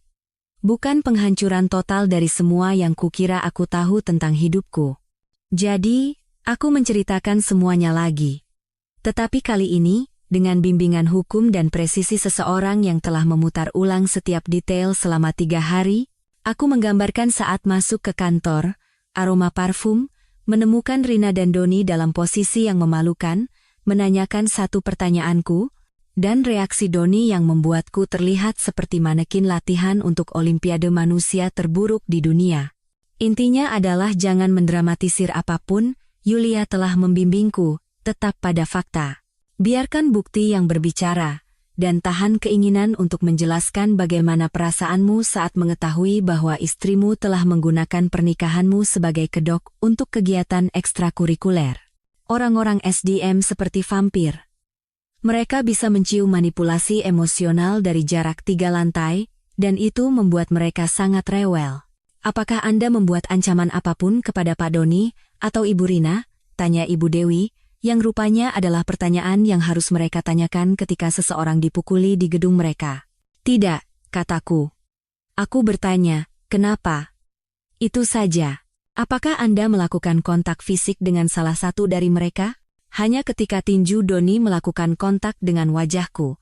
Ibu Kartika mendengus dari sudutnya. Suara pertama yang dia buat sejak aku masuk ke ruangan. Ketika aku meliriknya, dia sedang menatap foto wajahku yang memar, seolah-olah menyimpannya dalam ingatan untuk referensi di masa depan. CEO tidak mencapai puncak dengan memiliki perut yang lemah untuk kekerasan di tempat kerja, tetapi rupanya bahkan Ibu Kartika Wijoyo memiliki batasan dalam hal karyawan yang menggunakan karyawan lain sebagai samsak. Seluruh proses mungkin memakan waktu 45 menit, tetapi rasanya seperti dibedah perlahan oleh orang-orang yang telah menjadi sangat ahli dalam memecah bencana manusia dan mengarsipkannya ke dalam folder yang sesuai. Ibu Dewi mengajukan pertanyaannya dengan kebaikan profesional, jenis kebaikan yang simpatik dan benar-benar kejam pada saat yang sama. Dia mendokumentasikan semuanya untuk apa yang sekarang mulai kupahami akan menjadi pembantaian hukum yang sangat teliti terhadap 2 orang yang telah membuat serangkaian pilihan yang sangat buruk. Ketika kami selesai, Ibu Kartika akhirnya berbicara dari tempatnya di sudut. Pak Adi, katanya, suaranya memiliki bobot seseorang yang telah membangun sebuah perusahaan dari nol dan tidak akan membiarkan drama karyawan meruntuhkannya. Saya ingin Anda tahu bahwa apa yang terjadi di kantor itu tidak mewakili budaya perusahaan kami. Kami akan bekerja sama sepenuhnya dengan penegak hukum, dan kami akan mengambil semua langkah yang diperlukan untuk memastikan perilaku semacam ini tidak akan pernah terulang lagi. Terjemahan. Doni dan Rina akan segera dipecat, dan NMG akan mendokumentasikan setiap detiknya untuk melindungi diri dari tuntutan hukum. Setelah pertemuan SDM, Yulia Sari dan aku berjalan langsung ke pengadilan, di mana aku mengetahui bahwa mengajukan perintah perlindungan ternyata mirip dengan mendaftar kartu perpustakaan, hanya saja dengan lebih banyak dokumen dan lebih sedikit buku. Panitera memberiku selembar kertas yang berisi persyaratan hukum bagi Doni untuk menjaga jarak setidaknya 150 meter dariku. Rasanya perlu dan surrealis. 6 bulan lalu, gagasan membutuhkan perlindungan hukum dari seseorang akan tampak tidak masuk akal. Sekarang, rasanya seperti bertahan hidup dasar. Ini adalah perintah perlindungan sementara, Panitera menjelaskan dengan efisiensi bosan dari seseorang yang memproses tragedi manusia per jam. Jika dia melanggarnya, segera hubungi polisi. Sidang untuk perintah permanen dijadwalkan Selasa depan. Polisi menyerahkan surat-surat itu kepada Doni di rumahnya malam itu, menurut Pak Bimo, yang sepertinya telah menjadikan misinya pribadi untuk memberitahuku tentang penghinaan Doni yang berkelanjutan. Dia membuka pintu dengan jubah mandi dan sandal. Pak Bimo melaporkan dengan kepuasan yang jelas. Tampak seperti sedang mengharapkan pizza, bukan konsekuensi hukum. Malam itu, teleponku berdering dari nomor yang diblokir. Aku hampir tidak mengangkatnya, tetapi rasa ingin tahu mengalahkan akal sehatku. Adi, suara Doni terdengar seperti kerikil dan penyesalan. Hei, kita perlu bicara tentang apa yang terjadi? Aku menutup telepon sebelum dia bisa menyelesaikan kalimatnya. Apapun yang ingin dikatakan Doni tentang memukulku di kantor istriku bisa ditangani melalui pengacara dan dokumen pengadilan, bukan melalui panggilan telepon larut malam di mana dia mencoba meyakinkanku bahwa penyerangan itu entah bagaimana merupakan kesalahpahaman di antara teman-teman. Dia tidak pernah menelepon lagi, yang menunjukkan bahwa pengacaranya telah menjelaskan konsep bukti tambahan, atau bahwa Pak Bimo telah melakukan kunjungan persahabatan untuk membahas pentingnya menghormati perintah perlindungan. Email Rina tiba 2 hari kemudian. Judulnya, "Kita perlu bicara." Ironis, mengingat bahwa percakapan adalah apa yang coba kulakukan ketika pacarnya memutuskan untuk menata ulang wajahku. Pesan itu adalah salah satu novel panjang dan membenarkan diri sendiri yang ditulis orang ketika mereka mencoba meyakinkan diri sendiri bahwa mereka bukan penjahat dalam cerita. Dia ingin bertemu untuk minum kopi, untuk membahas situasi kita seperti orang dewasa. Dia ingin menjelaskan sudut pandangnya. Dia ingin aku mengerti bahwa segalanya menjadi rumit, bahwa dia tidak pernah bermaksud agar siapapun terluka. Rupanya, dalam versi realitas Rina, perselingkuhan adalah sesuatu yang baru saja terjadi padanya, seperti masuk angin atau terjebak kemacetan. Dan fakta bahwa aku berakhir berdarah di karpet kantornya hanyalah efek samping yang tidak menguntungkan dari keadaan di luar kendalinya. Tanggapan Yuliasari cepat dan brutal, semua komunikasi akan melalui penasihat hukum, titik. Tidak ada pertemuan, tidak ada panggilan telepon, tidak ada pesan teks, tidak ada merpati pos. Dia memiliki kesempatan untuk menjelaskan ketika Anda masuk ke kantor itu dengan makan siang, dan alih-alih percakapan, dia memilih untuk membiarkan pacarnya menggunakan Anda sebagai bola sepak. Jadi, aku tidak merespons. Untuk pertama kalinya dalam hubungan kami, aku tidak mencoba merapikan semuanya, aku tidak mencoba memahami sudut pandangnya. Aku tidak membungkuk ke belakang untuk membuatnya merasa nyaman dengan konsekuensi dari pilihannya sendiri. Adi yang lama pasti akan menemuinya untuk minum kopi, mendengarkan penjelasannya, dan mungkin berakhir dengan meminta maaf karena entah bagaimana menyebabkan keadaan yang menyebabkan perselingkuhannya.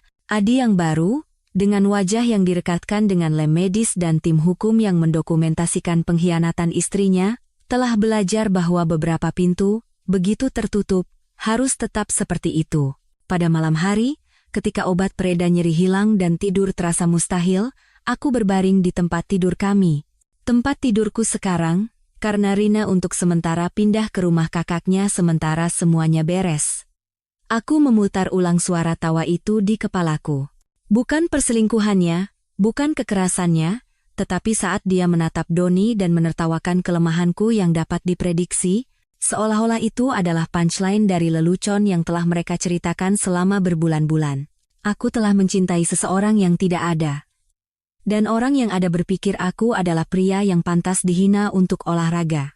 Kesadaran itu lebih menyakitkan daripada luka fisik apapun yang bisa ditimbulkan Doni, tetapi itu juga memperjelas keadaan dengan cara yang terasa hampir membebaskan. Aku tidak lagi berjuang untuk menyelamatkan pernikahanku. Aku berjuang untuk menyelamatkan martabat apapun yang tersisa. Dan mungkin, hanya mungkin, untuk membuktikan bahwa tidak berbahaya dan tidak berdaya bukanlah hal yang sama. Gilang menelepon pada pukul 7 pagi dengan jenis kegembiraan yang biasanya menyertai penemuan ilmiah besar atau kesadaran, bahwa lotere lebih berharga daripada pinjaman mahasiswa. Adi, katanya, dan aku hampir bisa mendengar senyum lebarnya melalui telepon. Kau harus melihat ini. Aku menemukan aplikasi obrolan rahasia mereka. Aku sedang duduk di dapur kakakku, makan serial yang rasanya seperti kardus dan kekecewaan, mencoba mencari tahu bagaimana cara memakai kemeja tanpa membuat tulang rusukku yang dibalut terasa seperti diserang oleh segerombolan lebah yang marah. Gagasan tentang lebih banyak bukti pengkhianatan istriku seharusnya membuatku merasa lebih buruk. Tetapi sebaliknya, aku merasakan sesuatu yang mungkin merupakan kelegaan. Setiap bukti baru berarti aku tidak gila, bahwa aku tidak membayangkannya, bahwa aku bukan suami paranoid yang salah menafsirkan hubungan kerja murni sebagai sesuatu yang jahat. Obrolan rahasia? Tanyaku. Karena rupanya keahlian teknologiku tidak mencakup melacak jejak digital perselingkuhan. Signal, kata Gilang, aplikasi perpesanan terenkripsi di mana percakapan dihapus secara otomatis kecuali kau secara khusus menyimpannya. Sangat populer di kalangan orang-orang yang berpikir mereka lebih pintar dari yang sebenarnya. Gilang berhenti sejenak. Aku bisa mendengar ketikan di latar belakang. Kabar baiknya adalah istri Anda sepertinya tidak pernah belajar cara membersihkan cache otomatisnya dengan benar. 20 menit kemudian, aku kembali ke kedai kopi itu, menyaksikan Gilang memunculkan percakapan yang dibaca seperti kelas master tentang cara menghancurkan hidupmu sendiri, satu pesan teks pada satu waktu. Log obrolan antara Rina dan Doni dimulai 4 bulan lalu, yang berarti perselingkuhan ini telah berlangsung sejak sebelum ulang tahun pernikahan kelima kami ketika dia memberiku sebuah jam tangan dan mengatakan kepadaku bahwa aku adalah pria paling dapat diandalkan yang dia kenal. Dapat diandalkan. Kata lain yang terdengar seperti pujian pada saat itu tetapi sekarang terasa seperti diagnosis. Pesan-pesan awal adalah obrolan perselingkuhan khas yang kau harapkan, keluhan tentang pasangan masing-masing, rayuan yang berkembang dari tidak pantas menjadi eksplisit, rencana pertemuan rahasia yang membutuhkan lebih banyak koordinasi daripada peluncuran luar angkasa NASA, tetapi saat Gilang menggulir log obrolan, sebuah pola muncul yang membuat kopiku terasa seperti pengkhianatan cair. Lihat ini, kata Gilang, menunjuk ke sebuah pesan dari Doni 6 minggu lalu. Bicara dengan sponsor hari ini. Jalur promosi masih terbuka jika kita bisa membuktikan nilai tambah melalui kampanye Henderson. Sponsor. Nilai tambah. Ini bukan kata-kata orang yang hanya berselingkuh. Ini adalah kata-kata orang yang sedang menjalankan semacam permainan penipuan profesional dengan pernikahanku sebagai jaminan. Tanggapan Rina bahkan lebih memberatkan. Sempurna. Adi baru saja bertanya tentang struktur bonus akuisisi klien baru. Jika ini berhasil, kita tidak akan membutuhkan persetujuannya untuk menyiapkan rekening luar negeri. Istriku, yang tidak bisa mengingat untuk membayar tagihan listrik tepat waktu, rupanya sedang merencanakan manuver keuangan yang terdengar seperti sesuatu dari film dokumenter kejahatan kerah putih. Wanita yang telah memintaku untuk menangani keuangan rumah tangga kita karena angka-angka membuat kepalanya pusing berkolusi dengan kekasihnya untuk mendirikan rekening menggunakan uang yang jelas-jelas bukan milik mereka. Ada lagi, kata Gilang, menggulir ke utas percakapan yang membuat pandanganku kabur. Mereka menyebutnya dana gelap. Dana gelap, ternyata, adalah skema pendanaan kreatif di mana Doni dan Rina menyedot biaya konsultasi dari proyek klien, menyalurkan uang melalui serangkaian rekening yang tidak akan ditinggalkan oleh penipu yang kompeten dengan jejak bukti digital seperti remah roti di mana-mana. Tetapi pukulan telaknya datang dari rekening bank bersama kami.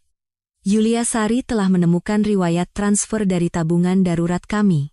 Uang yang telah kusisihkan untuk uang muka rumah, untuk masa depan yang telah kami rencanakan, untuk keluarga yang telah kami diskusikan untuk dimulai ketika waktunya tepat. Rina telah memindahkan sebagian dari jaring pengaman kami ke rekening kartu kredit baru yang hanya atas namanya. Membiayai perselingkuhannya dengan uang yang telah kami kumpulkan bersama, untuk kehidupan yang jelas tidak pernah dia niatkan untuk dijalani bersamaku. 27 Oktober, kata Yulia, membaca dari catatannya tentang audit keamanan keuanganku, transfer Rp15.000 ke kartu baru. Hari yang sama, ada tagihan Rp8.000 dari toko lingerie butik itu dan Rp4.000 di Meridian Hotel Bar. Aku telah mendanai penghinaanku sendiri dalam satu transfer bank. Istriku secara harfiah menggunakan uang kita untuk terlihat baik untuk pria lain. Dan aku adalah orang bodoh yang cukup percaya untuk bahkan tidak memeriksa laporan rekening. Ketika Rina mengatakan dana darurat itu untuk pengeluaran tak terduga, kukira maksudnya seperti perbaikan mobil atau tagihan medis, bukan pakaian dalam desainer untuk lemari pakaian perselingkuhannya. Penyelidikan semakin dalam dengan kemunculan Bara Wijaya, Seorang detektif swasta berlisensi yang terlihat seperti baru saja keluar dari film noir, kecuali alih-alih merokok berantai dan minum whisky, dia membawa iPad dan berbicara dengan nada terkendali dari seseorang yang telah melihat setiap kemungkinan variasi kebodohan manusia dan tidak lagi terkejut oleh apapun. Istri Anda dan Doni Wijaya tidak hanya berselingkuh, Bara melaporkan, duduk di kantor Yulia seolah-olah dia sedang menyampaikan ramalan cuaca, bukan bukti penipuan keuangan. Mereka menjalankan bisnis sampingan. Bisnis sampingan, seperti yang dijelaskan Bara, adalah sebuah firma PR butik bernama Elevation Strategies. Menurut deskripsi situs webnya, mereka berspesialisasi dalam pemulihan reputasi dan penguatan influencer, yang terdengar mengesankan sampai kau menyadari itu adalah cara mewah untuk mengatakan, kami membantu orang-orang mengerikan terlihat tidak terlalu mengerikan dengan bayaran. Faktur-faktur yang dilacak, Bara dibaca seperti silabus untuk kursus pasca sarjana dalam kejahatan profesional. Doni menggunakan posisinya di NMG untuk mengidentifikasi klien yang membutuhkan manajemen reputasi, kemudian mengarahkan mereka ke Elevation Strategies untuk layanan tambahan yang tidak disebutkan dalam kontrak asli mereka.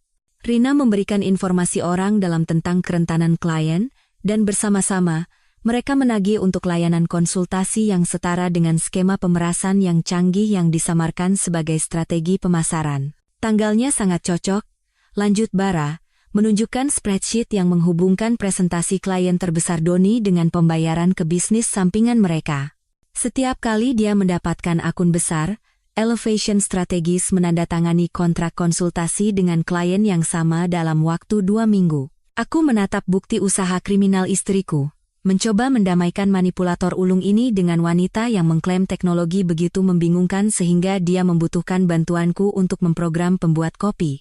Wanita yang, selama 5 tahun, telah memainkan peran sebagai istri yang suportif sambil diam-diam menjalankan model bisnis yang akan membuat Frank Abagnale bangga.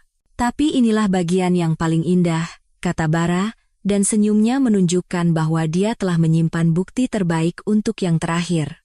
Mereka menjadi begitu percaya diri dengan pengaturan mereka sehingga mereka mulai ceroboh. Lihat ini. Dia menunjukkan kepada kami pertukaran email antara Rina dan seseorang yang hanya diidentifikasi sebagai kontak eksekutif, rupanya sponsor yang mereka sebutkan dalam percakapan obrolan mereka. Kontak eksekutif memberi mereka informasi rahasia tentang strategi akuisisi klien NMG, kampanye yang akan datang, dan rencana restrukturisasi internal yang mereka jual kepada pesaing melalui firma PR palsu mereka. Spionase perusahaan. Istriku tidak hanya berselingkuh dariku, dia menggunakan posisinya di salah satu firma media paling bergengsi di kota untuk melakukan spionase industri. Wanita yang kupercayai dengan kartu kreditku, rekening bankku, dan masa depanku, bertingkah seperti karakter dalam film thriller mata-mata, kecuali alih-alih menyelamatkan dunia, dia mengkhianati semua orang yang pernah mempercayainya demi uang dan seorang pria yang menggunakan lebih banyak produk rambut daripada band tahun 1980-an.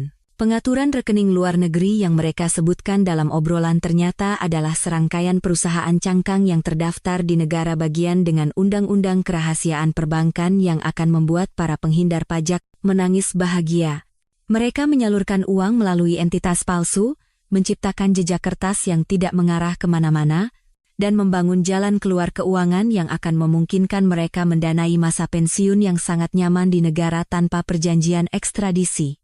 Pajak akan sangat senang dengan ini, kata Yulia, meninjau dokumen keuangan dengan ekspresi seseorang yang baru saja menerima pagi Natal yang dibungkus dengan preseden hukum. Penggelapan pajak, penipuan kawat, spionase perusahaan, penyuapan. Mereka pada dasarnya telah menciptakan album hits kejahatan federal. Aku duduk di sana, melihat bukti kehidupan rahasia istriku sebagai dalang kejahatan kerah putih, mencoba memproses fakta bahwa aku telah menikah dengan seseorang yang rupanya memenuhi syarat untuk mengajar kursus pasca sarjana dalam penipuan keuangan. Wanita yang telah memintaku untuk menangani pajak kita karena angka-angka membuatnya stres menjalankan operasi pencucian uang multinegara bagian yang membutuhkan lebih banyak presisi matematis daripada yang digunakan kebanyakan orang untuk merencanakan tabungan pensiun mereka. Sudah berapa lama ini berlangsung?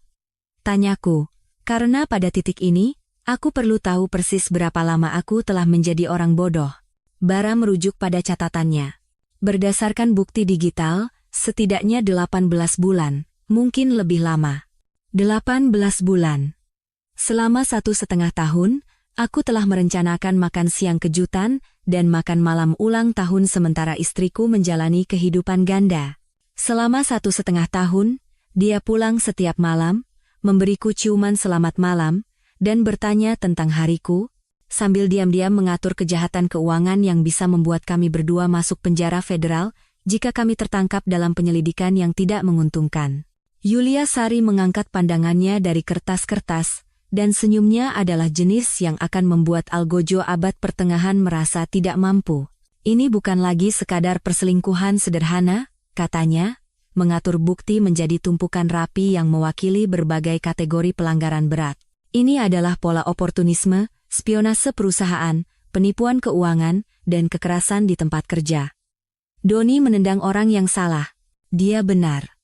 Mereka mengira mereka berurusan dengan Adi Prasetyo, pria yang tidak berbahaya dan dapat diandalkan yang tidak akan pernah melawan. Sebaliknya, mereka telah memulai perkelahian dengan seseorang dengan pengacara yang sangat baik, penyelidik yang sangat gigih, dan toleransi yang tiba-tiba tak terbatas untuk menyaksikan orang lain menderita konsekuensi dari keputusan mengerikan mereka. Undangan dari Ibu Kartika Wijoyo datang dalam bentuk email dengan judul, Permintaan Pertemuan Mendesak. Diterjemahkan dari bahasa korporat, itu berarti, hidupmu akan mengambil giliran tajam lainnya, jadi persiapkan dirimu. Pertemuan itu dijadwalkan pada hari Kamis pukul 2 siang di ruang rapat ruang rapat besar dengan jendela setinggi langit-langit dan meja yang mungkin lebih mahal dari mobil kebanyakan orang. Naluri pertamaku adalah menolak lebih cepat daripada penawaran penjualan dari telemarketer. Berjalan kembali ke NMG terasa seperti kembali ke TKP, di mana aku adalah korban dan bintang dari rekaman keamanan paling memalukan di dunia. Tetapi Maya, dalam kebijaksanaannya yang tak terbatas dan kurangnya kesabaran terhadap kecenderunganku untuk menghindari apapun yang bahkan sedikit konfrontatif, praktis menyeretku ke sana. Kau akan pergi, dia mengumumkan saat sarapan dengan nada yang telah dia sempurnakan selama masa kecil kami ketika dia memutuskan aku perlu menghadapi apapun yang menggangguku. Ada alasan orang-orang ini ingin bertemu denganmu, dan mungkin bukan untuk memberi Doni promosi. Jadi di sanalah aku, duduk di meja rapat yang bisa menjadi tuan rumah negosiasi damai antara negara-negara yang sedang berperang, dikelilingi oleh jenis kekuasaan korporat, yang biasanya hanya ada dalam film tentang orang-orang yang memiliki negara-negara kecil sebagai hobi. Ibu Kartika duduk di kepala meja seperti seorang ratu yang memimpin pengadilan. Ibu Dewi mengapitnya dengan buku catatan hukum dan ekspresi seseorang yang mendokumentasikan segalanya untuk tuntutan hukum di masa depan, dan penasihat hukum mereka seorang wanita, yang terlihat seperti bisa berdebat dengan Tuhan dan menang membuat catatan dengan presisi bedah. Tamu kejutannya adalah Bapak Haryono, salah satu pendiri perusahaan. Aku hanya pernah melihatnya dalam foto-foto buram di majalah bisnis dan buletin perusahaan. Dia berusia sekitar 70-an, dengan rambut putih dan wajah lapuk yang menunjukkan bahwa dia telah membangun kekayaannya dengan membuat keputusan sulit yang tidak mampu dibuat orang lain selama beberapa dekade. Pak Bimo mendorong masuk gerobak yang seharusnya berada di laboratorium kejahatan, lengkap dengan monitor dan peralatan yang mungkin lebih mahal dari gajiku setahun. Tanpa diminta, dia mulai memutar rekaman keamanan, dan perutku terasa seperti naik roller coaster yang dirancang oleh seseorang yang membenci kebahagiaan. Di sana, di layar resolusi tinggi, ada aku, dengan kantong kertas dan senyum konyol, berjalan menyusuri koridor seperti petugas pengantar Panini paling bersemangat di dunia.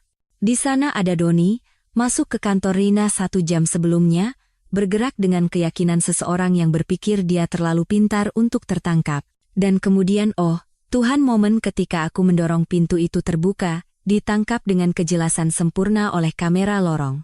Tetapi Pak Bimo belum selesai dengan presentasi multimedianya. Dia beralih ke audio dari mikrofon di ambang pintu, dan tiba-tiba ruangan itu dipenuhi dengan suara-suara kiamat pribadiku dalam stereo. Suara Doni yang menyuruhku minggir. Suara tinjunya yang mengenai rahangku.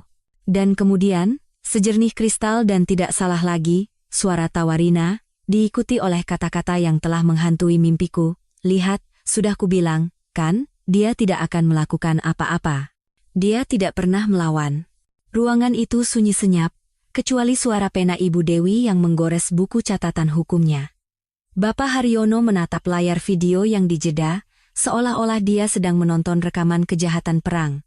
Dan ekspresi Ibu Kartika menunjukkan bahwa dia sedang menghitung dalam kepalanya berapa biaya semua ini bagi perusahaan dalam hal biaya hukum dan manajemen reputasi. Pak Adi, Ibu Kartika akhirnya berkata, suaranya membelah keheningan dengan presisi bedah.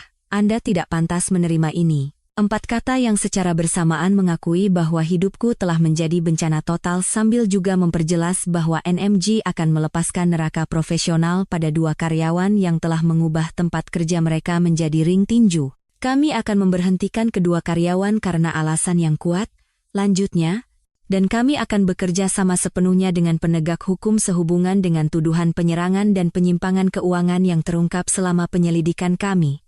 Penyimpangan keuangan, bahasa korporat untuk istri Anda dan pacarnya menjalankan usaha kriminal menggunakan sumber daya perusahaan kami, dan kami akan membuat mereka sangat menyesal pernah berpikir mereka lebih pintar dari tim hukum kami.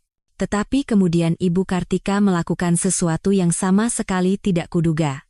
Dia mencondongkan tubuh ke depan, menatapku dengan tatapan langsung yang menunjukkan bahwa dia akan mengusulkan sesuatu yang akan mengubah segalanya, dan berkata, kami juga ingin bertanya apakah Anda bersedia mempertimbangkan untuk melakukan pekerjaan konsultasi untuk kami pada backlog otomatisasi keamanan kami. Latar belakang desain sistem Anda persis seperti yang kami butuhkan. Aku berkedip, karena otakku tidak bisa memproses apa yang baru saja ku dengar.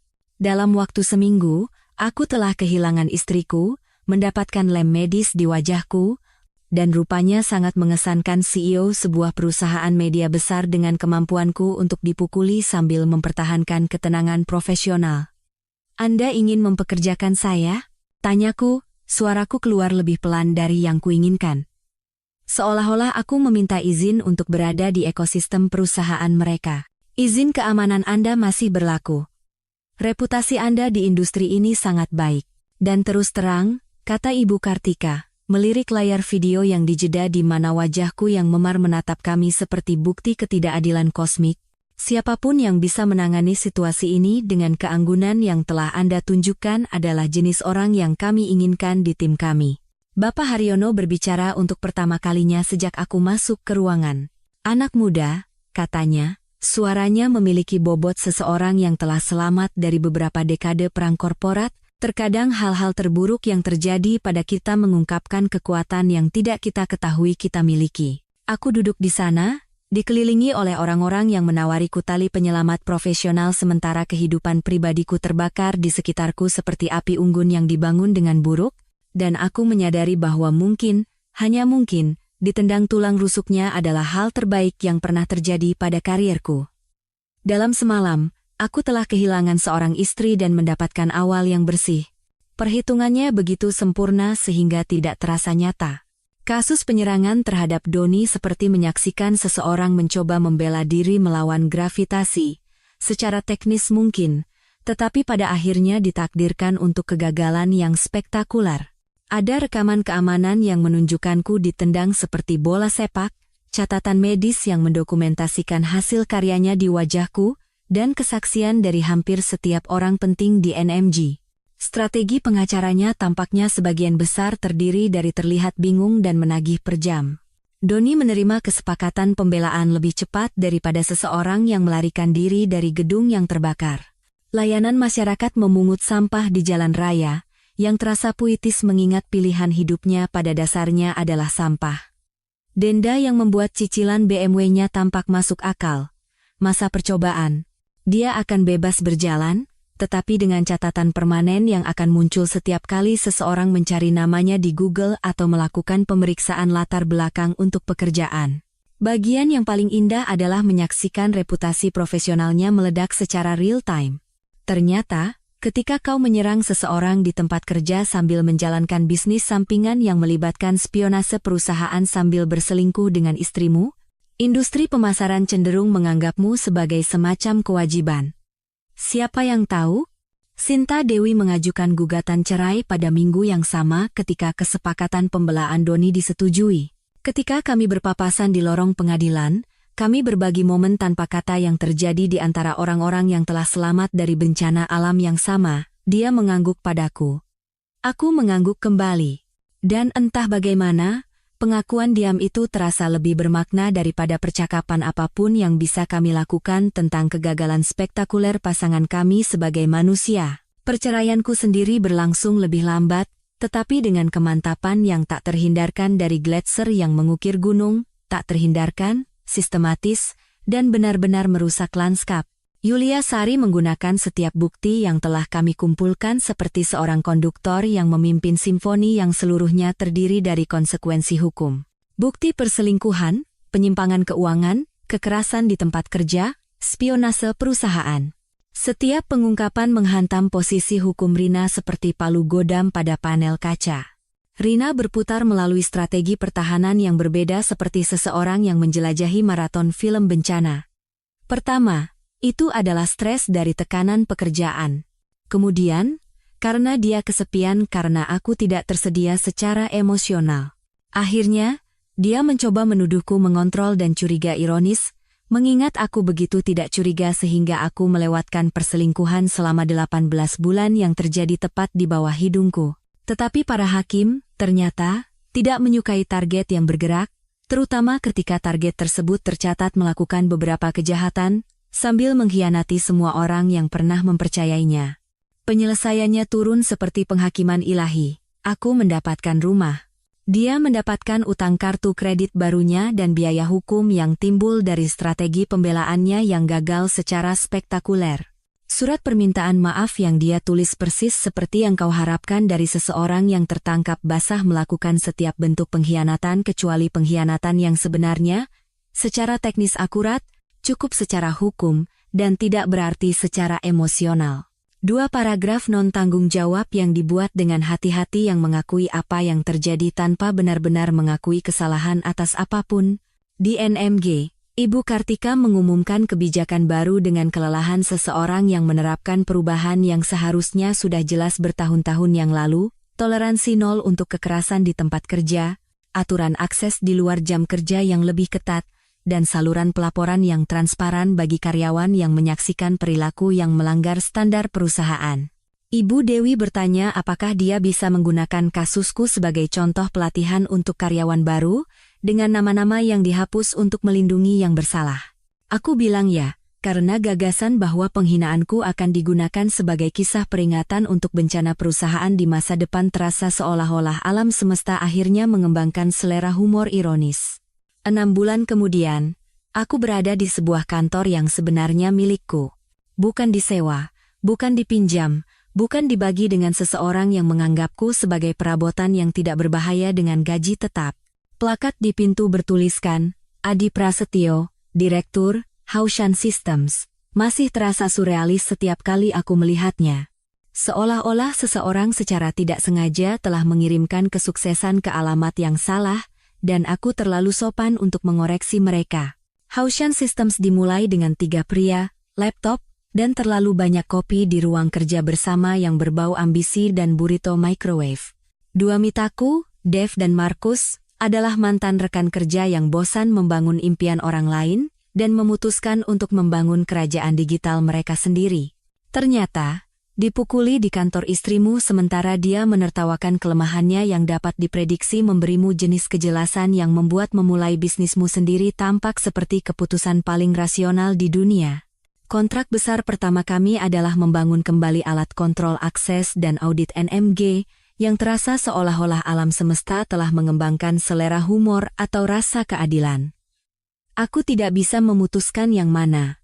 Ibu Kartika secara pribadi merekomendasikan kami untuk pekerjaan itu, rupanya sangat terkesan dengan kemampuanku menangani bencana profesional dengan apa yang dia sebut ketenangan yang luar biasa.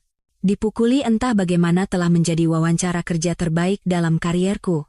Pemandangan dari jendela kantorku adalah kota yang terbentang seperti papan sirkuit, semua lampu itu mewakili orang-orang yang menjalani hidup mereka, membuat pilihan, menangani bencana pribadi atau kemenangan tak terduga mereka sendiri.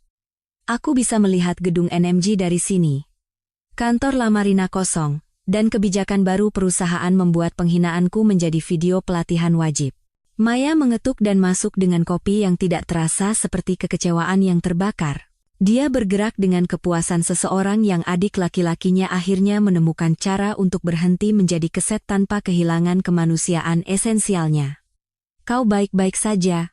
tanyanya, duduk di kursi di seberang mejaku, seolah-olah dia telah ditunjuk sebagai pengawas kehidupan resmiku. "Lebih baik," kataku.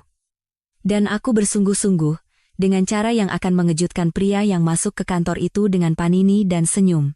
Surat dari Ibu Kartika tiba sore itu, penghargaan resmi untuk keunggulan profesional di bawah tekanan. Bahasa korporat untuk terima kasih, karena tidak menuntut kami hingga bangkrut setelah istri Anda dan pacarnya mengubah tempat kerja kami menjadi ring tinju. Ibu Dewi mengirimi saya pesan teks gambar dari presentasi pelatihan baru perusahaan. Gambar sederhana sebuah pintu yang terbuka, dan di bawahnya, satu baris kalimat, "Saat pintu terbuka, lakukan hal yang benar." Frasa itu telah menghantuiku selama berbulan-bulan, tetapi sekarang terasa berbeda. Bukan pengingat akan kegagalanku, tetapi janji tentang apa yang mungkin terjadi ketika kau berhenti mencoba menutup pintu yang seharusnya terbuka bertahun-tahun yang lalu. Pintu itu terbuka pada hari aku masuk ke kantor itu, dan kebenaran-kebenaran keluar, kebenaran yang menghancurkan pernikahanku tetapi menyelamatkan harga diriku. Pintu lain terbuka ketika Ibu Kartika menawariku pekerjaan konsultasi, yang membawaku memulai perusahaanku sendiri. Dan sekarang, berdiri di kantorku sendiri, dengan nama platku sendiri dan masa depanku sendiri terbentang seperti cetak biru yang menunggu untuk dibangun, aku bisa melihat bahwa beberapa akhir hanyalah pintu ke ruangan yang lebih baik. Aku mengunci kantor, menghirup udara malam yang berbau kemungkinan alih-alih pengkhianatan, dan tersenyum. Bukan senyum konyol yang kupakai saat memegang panini itu, tetapi sesuatu yang lebih tajam, lebih tahu. Senyum seseorang yang telah belajar bahwa tidak berbahaya dan tidak berdaya bukanlah hal yang sama, dan bahwa terkadang cara terbaik untuk memenangkan pertarungan adalah dengan membiarkan lawanmu menghancurkan diri mereka sendiri sementara kau mendokumentasikan semuanya dengan presisi hukum. Beberapa pintu ditutup dengan kekerasan dan pengkhianatan. Pintu lain terbuka dengan peluang dan kesempatan untuk membangun sesuatu yang lebih baik dari apa yang telah